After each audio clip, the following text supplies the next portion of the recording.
Very good evening, नमस्कार दोस्तों, जय हिंद। आज हम 30 नवंबर के न्यूज को कवर कर रहे हैं द हिंदू की। द हिंदू का इम्पोर्टेंस आप सभी जानते हैं, न केवल करेंट अफेयर के लिहाज से बल्कि आंसर राइटिंग में, थॉट बिल्डिंग में सभी तरफ से काम आता है। तो चलिए शुरुआत करते हैं बिना किसी देरी के द हिंदू के फ्रंट न्यूज के साथ। तो आज का फ्रंट न्यूज है कि यूएस ने इंडिया के ऑफिशियल पर अधिकारी पर एक ब्लेम लगाया है कि पन्नू के साजिश के लिए जो है दोषी ठहराने का आरोप लगाया है। उन्होंने कहा है कि India has set up a high level committee to inquire into the US allegations about the Indian pilot targeting Gurpatwant Singh Punnu, a US based Khalistani activist wanted on terror charges. The External Affairs Minister Try Affair Ministry announced here Wednesday the explosive indictment by the USA Department of Justice, which was the publicly released on Wednesday, accuses a senior Indian intelligence official as at unnamed but are referred as a CC1 of masterminding the assassination plot. The indictment alleged that the official latest enlisted the individual named Nikhil Gupta to pay hitman with the advance payment and also suggested that the Gujarat police dropped criminal charge against the Gupta and behest of the Indian intelligence official to facilitate to contract killing. It it says there is a link between the plot against Mr. Punnu and the one that led to the killing of uh, Hardeep Singh Nijjar, which Canada has accused the Indian government against agent of mastermind. The defendant Nikhil Gupta conspired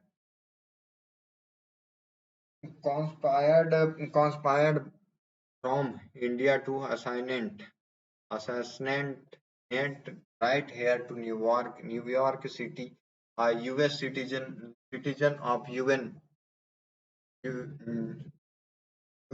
Indian origin, who was publicly advocated for the establishment of the sovereign state of the Sikh and interreligious minority group of India.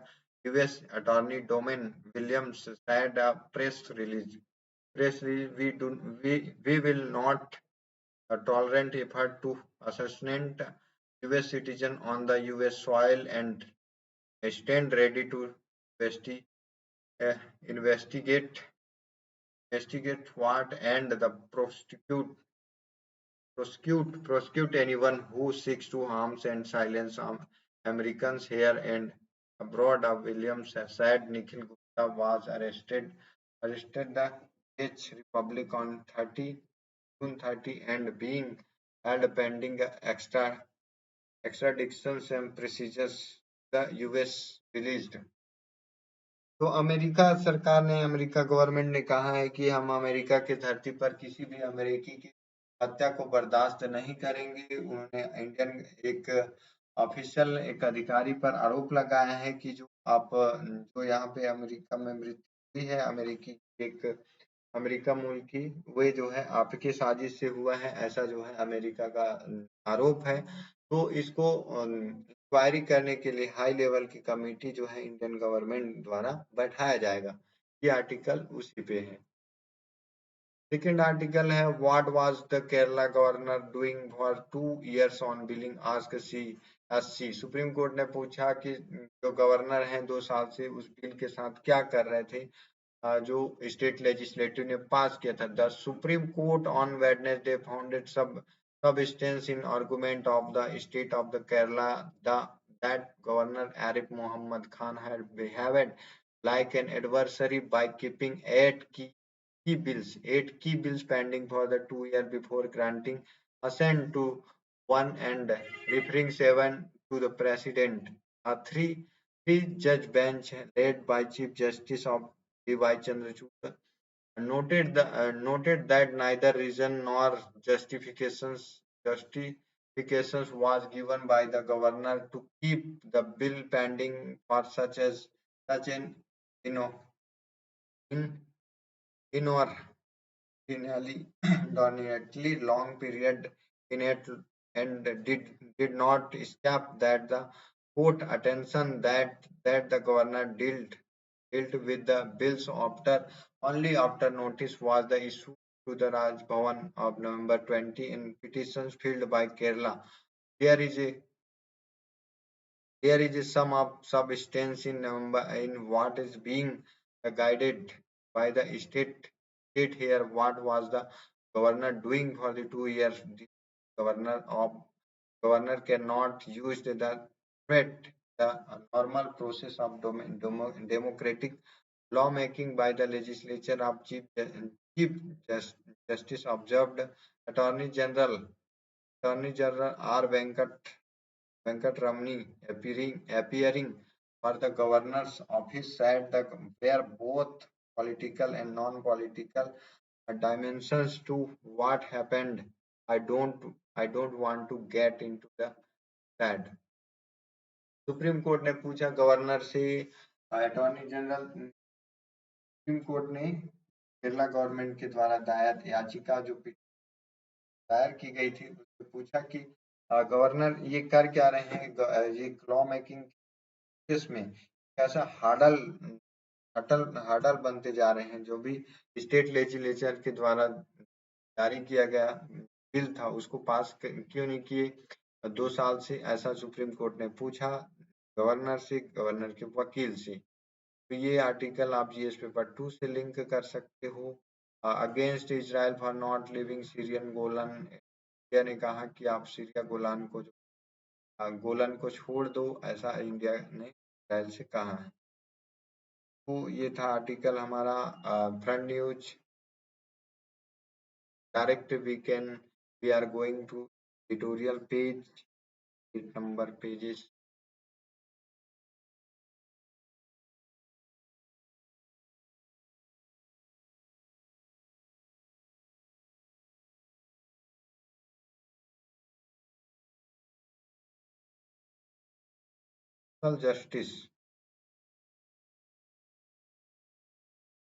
social justice, sexual education the need of our times। Sexual education और social justice, सामाजिक न्याय और sexual education अभी के time में इसकी जरूरत है। सोशल जस्टिस कैसे होने चाहिए? जो सोशल जस्टिस कहने का मतलब है कि स्त्री पुरुष समान न्याय मिलनी चाहिए, किसी से भेदभाव नहीं करनी चाहिए, किसी न तो पारिवारिक रूप में, न सामाजिक रूप में, न राजनीतिक रूप में, न आर्थिक रूप से, न सामाजिक न सांस्कृतिक रूप से किसी भी तरह में भेदभाव नहीं होने चाहिए। ये जो है सोशल जस्टिस, सामाजिक न्याय इसको बोलते हैं। तो आज का आर्टिकल जो है इसको जीएस पेपर 2 से लिंक कर सकते हो। जीएस पेपर 2 में सोशल जस्टिस से कास्ट एंड जेंडर आज despite social leverage in our society, the intersections of the two social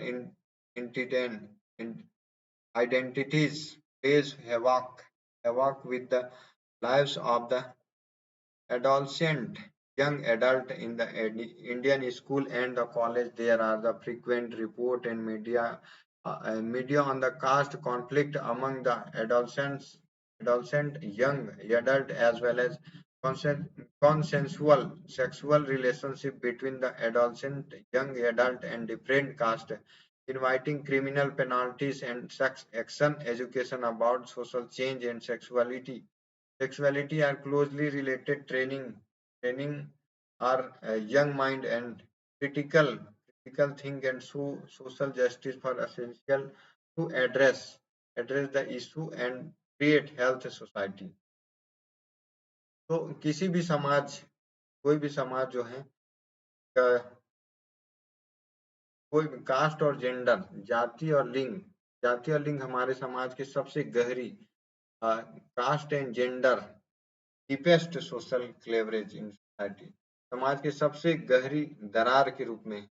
आ, इन दो सामाजिक पहचानों का अंतर संबंध भारतीय स्कूलों और कॉलेज और स्कूल में जो है बना हुआ है। भारतीय स्कूल और कॉलेजों में किशोर या युवा वयस्कों के जीवन पर कहर ढाता है। युवाओं के बीच, वयस्कों के बीच जातिगत विवादों के साथ साथ विभिन्न जातियों के किशोर युवकों के बीच सहमति से बने यौन संबंध पर आपराधिक दंड और कार्यवाही की खबरें अक्सर मीडिया में आती रहती हैं, जो अपोजिट कास्टिज्म है और उनके द्वारा अफेयर्स किया जाता है, तो उनपे जो पेनाल्टी लगाई जाती है, ऐसी खबरें जो है रिसेंटली में और आए दिन आते रहते हैं, ऐसा जो है आर्टिकल का कहना है। एजुकेशन फॉर डेमोक्रेसी के लिए कैसे शिक्षा होनी चाहिए। In hierarchical society in it hard to create well functioning democratic in institutions based on the equal right for everyone and in the name of the celebrating traditions of emphasis on racial purity and protections of cultural values only leads in majority power being of dominant and aggressive toward a weak electoral democracy। तो जो पदानुक्रमिक हेरार्कियल society में ये बहुत hard है कि समाज में सभी के लिए समान अधिकारों के आधार पर अच्छी तरह से कार्य करने वाली लोकतांत्रिक इस्टेब्लिश जो है वेल फंक्शनिंग डेमोक्रेटिक इंस्टीट्यूशन अच्छी तरह से कार्य करने वाली संस्था बनाना कठिन है। It's hard to create well functioning democratic institution based on the equal right for everyone. परंपरा का जश्न मनाने के नाम पर नस्लीय शुद्धता और सेलिब्रेटिंग ऑफ ट्रेडिशंस परंपरा का जश्न मनाने के नाम पर नस्लीय शुद्धता racial purity and protection of culture value. तो नस्ली शुद्धता और सांस्कृतिक मूल्यों की सुरक्षा पर जोर केवल बहुसंख्यक शक्तिशाली लोग और प्रभुत्वशाली और कमजोर वर्गों के प्रति आक्रामकता की ओर है। तो जितने भी समाज में जितने भी प्रभुत्वशाली हैं समाज है, उच्च जाति जिसको सवर्ण कहते हैं, वे जो है निम्न वर्गीय परिवार पर हायरार्की बना, चाहे ये जाति के रूप में हो या फिर इकोनॉमिकल हो। जो हायर क्लास रहते हैं वे उनका जो है दबदबा निम्न क्लास पर बना रहता है। किसी भी सोसाइटी की बात करें आप, अगर उच्च जाति के हैं तो निम्न जाति के ऊपर उनका दबाव रहेगा। अगर इकोनॉमिकल पावर अगर ज्यादा है तो फिर जो वीकर सेक्शन है उन पर दबाव ज्यादा रहेगा। अगर पॉलिटिकल पावर की बात करें तो पॉलिटिकल पावर भी जो नॉन पॉलिटिकल ग्रुप्स है उन पर हावी रहेगा।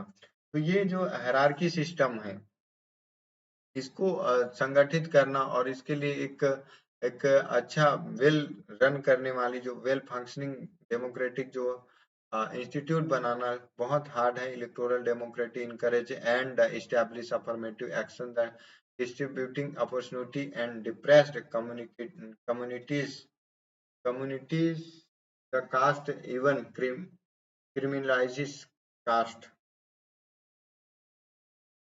चुनावी लोकतंत्र दलित समुदायों के लिए अवसर establish affirmative action distributing opportunity for the depressed community the state even criminalizes caste। चुनावी लोकतंत्र दलित समुदायों के लिए अवसरों के वितरण की सकारात्मक कार्यवाही को प्रोत्साहित और स्थापित करता है। राज्य, जाति और लिंग के आधार पर भेदभाव की भी करता है। The state even criminalize and the gender-based discrimination in reality it has little effect of establishing unequal social code and discrimination in practice। तो समाज में होने वाले छुआछूत भेदभाव की जो प्रैक्टिस है वे किसी भी लोकतंत्र में हमारे स्पेशली अगर भारत की बात करें तो ये जो सोशल डिस्क्रिमिनेशन है इक्वालिटी लाने में जो है सबसे बड़ी बाध्यता है। जो समानता की बात करते हैं, सामाजिक समानता की जो बात करते हैं, सबसे बड़ी बाधा जो हर्डल है ये सोशल डिस्क्रिमिनेशन है जो हायर क्लास, उच्च वर्ण की बात करें, हायर पॉलिटिकल की बात करें, तो ये सब हैवी हो जाता है। और ये न कहीं जो इक्वेलिटी है इसका सबसे बड़ा कारण, इक्वेलिटी का ब्रेक होना सबसे बड़ा कारण है। Different at vital education, sexual education is also important aspect of the social justice education. More than providing knowledge about healthy sexual development and sex education. Sexual education prepares a student to respect gender identities and the interpersonal relationship, the importance of the consent in sexual courage and respect of the personal boundaries, as well as the ability to stop perpetrators of sexual abuse. Of importance aspect of sexual education in recent judgment of Calcutta High Court said that children have a right to access sexual education. तो Calcutta high court ने अभी हाल ही में कहा कि बच्चे हैं, children's हैं, उन्हें जो है सेक्सुअल एजुकेशन प्राप्त करने का अधिकार है। और सेक्सुअल जो एजुकेशन है, जो यौन शिक्षा है, सामाजिक न्याय के लिए एक महत्वपूर्ण पहलू है। स्वास्थ्य, यौन विकास और यौन शिक्षा के बारे में प्रदत्त ज्ञान करने और अधिक यौन शिक्षा छात्रों को लिंग पहचान करने और पारस्परिक संबंधों को अ, सम्मान करने के लिए तैयार करती है। एजुकेशन, सेक्सुअल एजुकेशन जो है पारस्परिक रिलेशनशिप को रिस्पेक्ट करना, उसका सम्मान करना सिखाती है। और यह एक नेचुरल है that sexual education is a part of life. Sexual education हमारे लाइफ का एक पार्ट है, इसको निगलेक्ट नहीं कर सकते। इसके लिए जानकारी पूरे हर लेवल पर होनी चाहिए। Researchers Researchers has shown the sexual education delay the time of the first sexual encourage, reduce the frequency of the curbs sexual and abuse and risk sexual behavior. Sexual education train student to understand the social contract. शोध से पता चला है कि यौन शिक्षा से पहले संभोग में समय में देरी करती, इसकी आवृत्ति कम करते, यौन शोषण और जोखिम भरे यौन व्यवहार पर अंकुश लगाती है। तो शोध से पता चलता है कि सोशल एजुकेशन जो है यौन यौन उत्पीड़न और साथ ही साथ जो है यौन दुर्व्यवहार में भी लागू होती है, उसको कम करने में मददगार साबित होती है sexual education.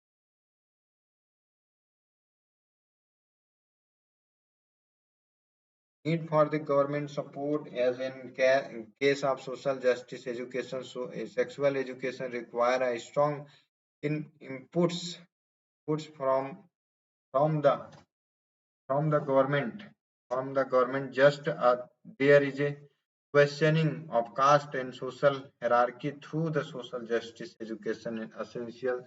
Through sexual education, children are given perspective understanding of gender relationship under stereotype, guard against abuse and sexual relationship. तो बढ़ते यौन उत्पीड़न और साथ ही साथ असमानता को दूर करने के लिए यहाँ पे जरूरी है कि सामाजिक समानता लाने के लिए जरूरी है कि सेक्सुअल एजुकेशन दी जाए। और साथ ही साथ जो है समाज में फैल रही असमानता को दूर करने के लिए सरकार और सोसाइटी सभी को मिलकर काम करने की जरूरत है, ताकि जो है सोशल सोशल डिस्पैरिटी है, सोशल जो गैप है, सामाजिक जो खाई है, उसको कम किया जा सकते हैं। The government of Tamil Nadu has instituted a committee with Justice K. Chandru as a chairperson of recommend measure of remove discriminations based on caste and community in the school and college. Other state and grappling with the issue, many at time caste class have a link with the sexual behavior of the adolescent young adult. A sustainable solution for the issue of the uniform from the discrimination in establishing the fact that all the equal and that pathetic understanding and a healthy democratic society. The fact is that social justice, education, and sexual education are the need for our time. Social justice and sexual education needed for this time. तो ये जरूरी है कि sexual education सभी बच्चों तक सभी school college में दी जाए, ताकि जो उनका सेक्स के प्रति व्यवहार जो विभिन्न लोगों के प्रति जो लड़कियों के प्रति व्यवहार है या फिर लड़कों के प्रति डिस्क्रिमिनेशन की भावना ये कम की जा सके। साथ ही जातिवाद हो रही असमानता विभिन्नता जो छुआछूत को कम किया जा सके, जो है सामाजिक समानता की शिक्षा डेमोक्रेटिक एजुकेशन से, क्योंकि डेमोक्रेटिक में सभी समान हैं और सबके लिए जो है समान न्याय, सभी को समान स्वतंत्रता है। ऐसी डेमोक्रेटिक एजुकेशन सिखाएगी जिससे कि आने वाली पीढ़ी नए समाज की स्थापना कर सके। तो ये हमारा जो आर्टिकल है वो जीएस पेपर 1 सोसाइटी और जीएस पेपर 2 सोशल जस्टिस से आप इसको लिंक कर सकते हैं। अच्छा आर्टिकल है। अब सेकंड जो आर्टिकल है ये भी जीएस पेपर 1 और 2 से इसको लिंक कर सकते हैं। जीएस पेपर 1 एंड 2 सोसाइटी और social justice. Women women political empowerment, मोर टॉक लेस एक्शन। महिला सशक्तिकरण की बात है, बात अधिक होती है, एक्शन कम किया जाता है।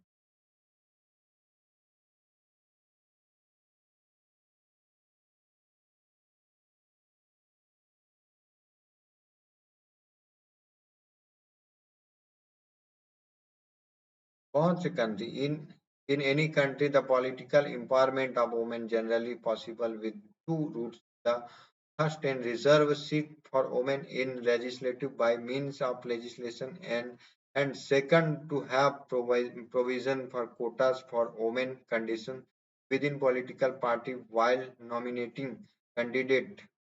तो किसी भी देश में अगर महिलाओं के पॉलिटिकल राजनीतिक सशक्तिकरण करनी है तो वे केवल दो रास्तों से आ सकती है। तो महिलाओं की सीट रिजर्व करिए, और सेकंड जो है उम्मीदवारों को नामांकित करना। सेकंड जो है लेजिस्लेटिव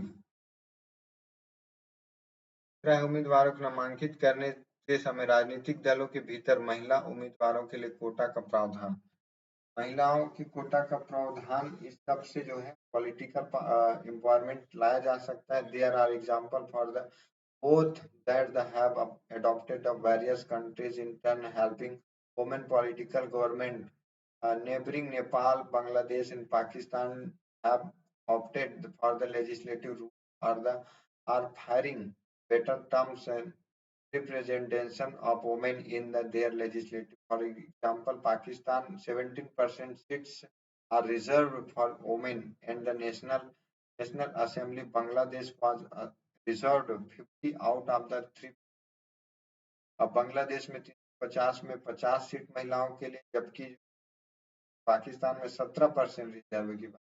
और वहीं नेपाल की अगर बात करें 33% total seats for the women। Statistics shows that there is empowerment there।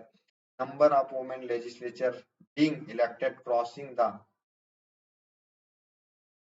percentage of seats reserved for women, which is the sign of women political empowerment is one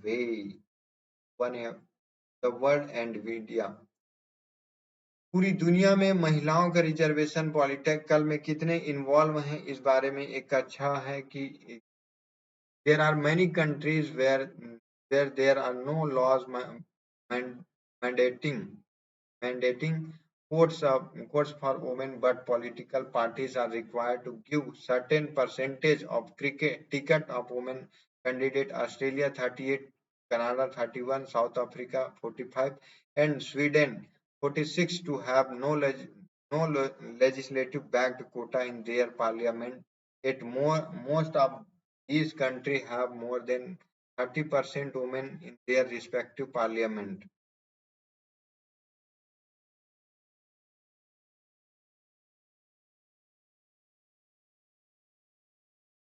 respective parliament, this is the clear evidence.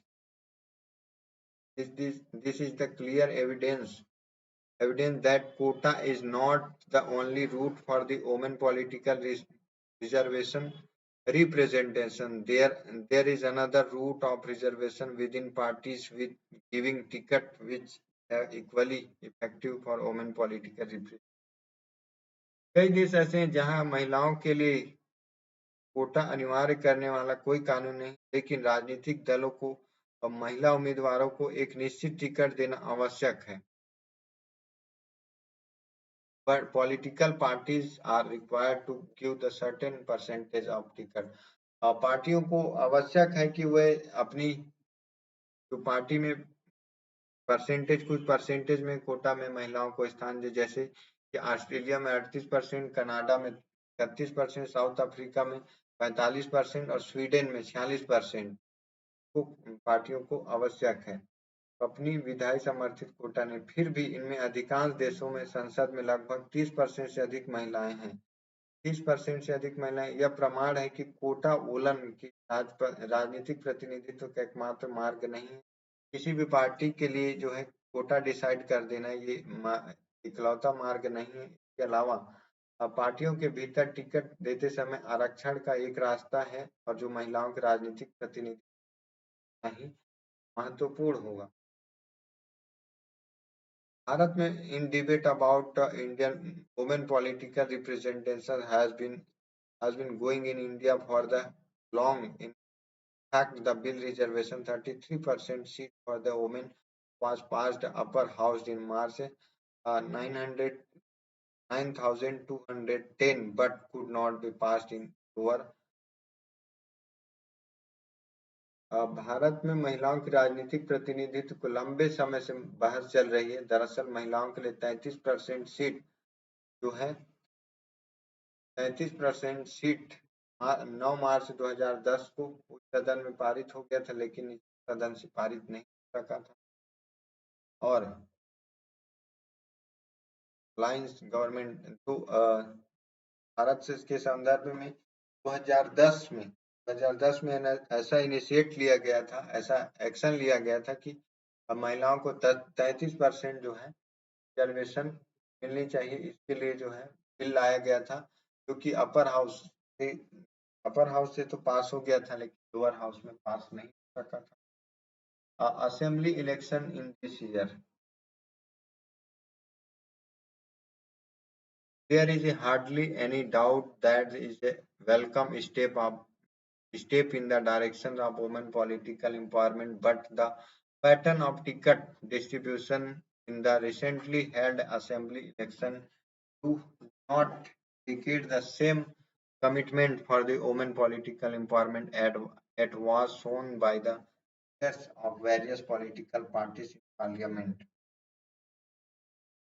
इस साल विधानसभा का जो चुनाव हुए हैं पांच राज्यों में, राजस्थान, एमपी, छत्तीसगढ़, तेलंगाना और मिजोरम, तो इन सारे राज्यों में जो विधानसभा चुनाव हुए हैं, इसमें कोई संदेह नहीं कि महिलाओं के राजनीतिक सशक्तिकरण की दिशा में एक स्वागत योग्य कदम उठाया गया है, उनको रिजर्वेशन दिया, लेकिन विधानसभा चुनाव के एक टिकट वितरण में पैटर्न महिलाओं को राजनीतिक सशक्तिकरण के लिए वैसी प्रतिबद्धता का संकेत नहीं देते। Held assembly do not indicate the same commitment for women political empowerment as was shown by the leaders and various political parties in parliament. इस विधानसभा चुनाव के लिए टिकट वितरण के पैटर्न विश्लेषण से पता चलता है कि राजनीतिक दलों ने संकेत के तौर पर महिला उम्मीदवारों को अधिक टिकट देने का शायद कोई प्रयास नहीं किया है। An analysis of the pattern of ticket distribution of these assembly elections suggests that the political parties have hardly made up any effort to give any more ticket women candidate, even as a sign, a gesture. An analysis number of the ticket given by the both national and regional political parties to women candidates suggest then the Madhya Pradesh for the House 230 seats both of Bharatiya Janata Party and Congress fielded 24 and 27 women candidates respectively in the 2018 election. तो अभी जो election हुए हैं उसमें किसी भी party के द्वारा यह प्रयास नहीं किया गया कि महिलाओं को ज्यादा सीट दें। एग्जाम्पल है उनकी ट्रेडेंसी का discouraging the signals. The initiative enact the women reservations in 2023.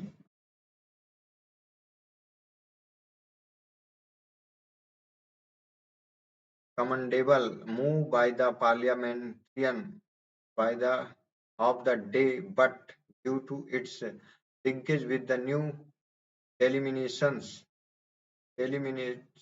which will be done after 2026, we can say that the law look good the only on paper in spite not having any law. Regional parties such as the TMC have fielded candidates successfully and won electoral battles. The question arises that was the 100 and the national and regional parties the commitment toward women empowerment by the increasing numbers of their women constant contestant during these assembly elections, not having the adequate number of tickets to women candidates even after the law has been enacted through the will comes act by 2029 does not send a positive signal about political commitment or women political empowerment. जो हतोत्साहित करने वाला जो संकेत है discouraging signal मिल रहे हैं। महिला आरक्षण अधिनियम 2023 बनाने की पहल आज के संसदों के सराहनीय कदम है। Act women reservation act 2023 is a commendable move by the parliament of the day, but लेकिन 2026 के बाद होने वाले डेमिटेशन के से जुड़े होने के कारण हम कह सकते हैं कि यह कानून सिर्फ कागजों में अच्छा दिखता है। कोई कानून न होने के बावजूद टीएमसी जैसे क्षेत्रीय पार्टियों ने सफलतापूर्वक उम्मीदवार तैयार हैं और चुनावी लड़ाई जीती है। सवाल उठता है कि विधानसभा चुनाव के दौरान राष्ट्रीय और अन्य क्षेत्रीय दलों को अपनी महिला प्रतियोगियों की संख्या बढ़ाकर महिला सशक्तिकरण के प्रति प्रतिबद्धता दिखाने में क्या बाधा है। कानून बनाने के बाद भी महिला उम्मीदवारों को पर्याप्त संख्या में टिकट न मिलना हालांकि 2029 तक लागू होगा, महिलाओं में राजनीतिक सशक्तिकरण को सुनिश्चित करने के लिए राजनीतिक प्रतिबद्धता के बारे में राजनीतिक सकारात्मक संकेत है। तो अभी रिजर्वेशन बिल लाया गया है महिलाओं के संबंध में, एक सकारात्मक कदम है, स्वागत योग्य जो है इनिशिएट है। लेकिन अभी जो रिसेंटली हाल ही में हुए इलेक्शन का प्रभाव यह प्रमाणित होता है कि अभी भी जो कानून है, जो सोच है वो केवल पेपरों में है, प्रैक्टिस में नहीं लाया गया है। जबकि तृणमूल कांग्रेस जैसे पार्टी जो छोटी एक रीजनल पार्टी है, स्वतंत्र पार्टी है, ने जो है महिलाओं को ज्यादा स्थान देकर अपनी जीत सुनिश्चित की। तो बड़ी पार्टियां कांग्रेस बीजेपी जैसी नेशनल पार्टी क्यों नहीं अपनी जो रिजर्वेशन में महिलाओं की सीट को रिजर्वेशन कर सकती।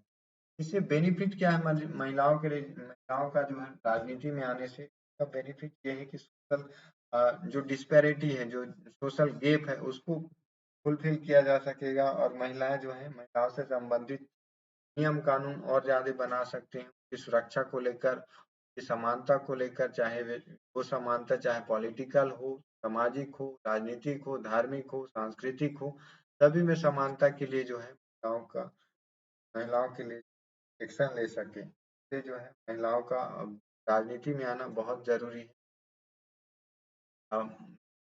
न केवल सोशल जस्टिस के लिहाज से बल्कि जो इकोनॉमिकल और पॉलिटिकल लिहाज से भी बहुत जरूरी है। ये था लिंकेज सोसाइटी में जो महिलाओं के योगदान, हमारे पॉलिटिकल सिस्टम में महिलाओं संबंधित योगदान। इम्पोर्टेंस आर्टिकल था जीएस पेपर 1 और 2 सामाजिक और सामाजिक सोसाइटी में इसको लिंक किया जा सकता है। तो ये था आज का हमारा इम्पोर्टेंट आर्टिकल जो हमारे एग्जाम के पर्सपेक्टिव से इम्पोर्टेंस था। मिलते हैं कल के वीडियो में कुछ नए आर्टिकल, कुछ नए मुद्दों के साथ। वीडियो में अंत तक बने रहने के लिए आप सभी का बहुत बहुत धन्यवाद। मिलते हैं कल के